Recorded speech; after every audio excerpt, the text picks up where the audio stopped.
kanë marrë mbi 16.000 euro paga në vit, por nuk kanë marrë asnjë vendim. Të dhënat na tregojnë që as hetime për kablorët, as hetimet e tjera për çmime nuk u përfunduan. Autoriteti i konkurrencës është njëri prej institucioneve të rëndësishme në vend që kontrollon monopolet dhe mbikëqyr çmimet.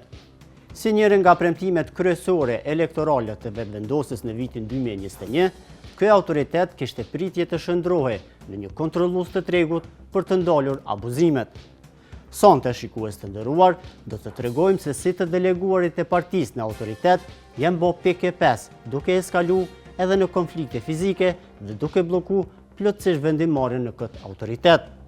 Konflikti është nis në vendimarrjen për tregun e kablorëve dhe që atëherë antarët e bordit, që tash janë 3, kanë marrë mbi 16.000 euro paga në vit, por nuk kanë marrë asnjë vendim.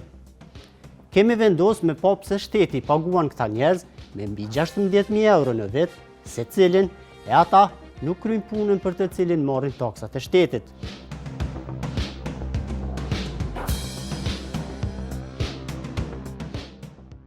Po ku nisi sherri në autoritet? Në vitin 2022, autoriteti i konkurrencës kishte nisë një hetim ndaj 2 kompanive, Art Motion dhe Kujtesa. Pretendohej se kishte ndodhur shitblerje e aksioneve pa njoftimin prak të autoritetit të konkurrencës.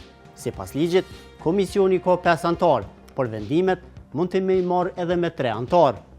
Por, të dhënat na tregojnë që as hetime për kablorët, as hetimet e tjera për çmime nuk u përfunduan. Në ndërkohë, 2 antar të bordit kishin dhënë ndërheqje. Salihe Gashi Loku kishte dhënë ndërheqje në qershor të vitit 2025, ndërsa Florent Mehmeti në janar të vitit 2025. 3 antarët të tjerë, të cilët po marrin paga, po jo vendime, kryetarja Neime Binaku Isufi dhe 2 antarët Kaltrina Sela dhe Naife Ozdautaj kanë vazhduar me marrë paga pa mbajtur mbledhje, ku merren vendime. Kur në tavolinën e komisionit ishte ardhur rasti i kablorëve, Kaltrina Sela kishte deklaruar konfliktin e interesit. Ajo ishte arsyetuar se kompania e nënës së saj i kishte shitur disa shtëpiza për kompaninë Kujtesa. Pastaj, vetë kryetarja Neime Binaku Isufi ishte drejtuar Agjencisë për Parandalimin e Korrupsionit që të vlerësojë nëse Kaltrina Sela është në konflikt të vazhdueshëm të interesit me korporatat e mëdha që ishin duke u hetuar nga autoriteti. Agjencia për Parandalimin e Korrupsionit në 25 tetor 2024 kishte nxjerrë një opinion ku konstatonte që përfshirja e Kaltrina Selës në vendimarrje në rastin ku hetoheshin kompanitë e telekomunikimeve përbën konflikt interesi.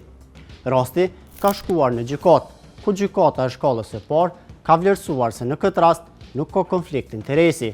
Shkalla e dytë, pra gjykata e apelit, është duke e trajtuar ankesën. Ata e kanë konfirmuar për Kallzo.com.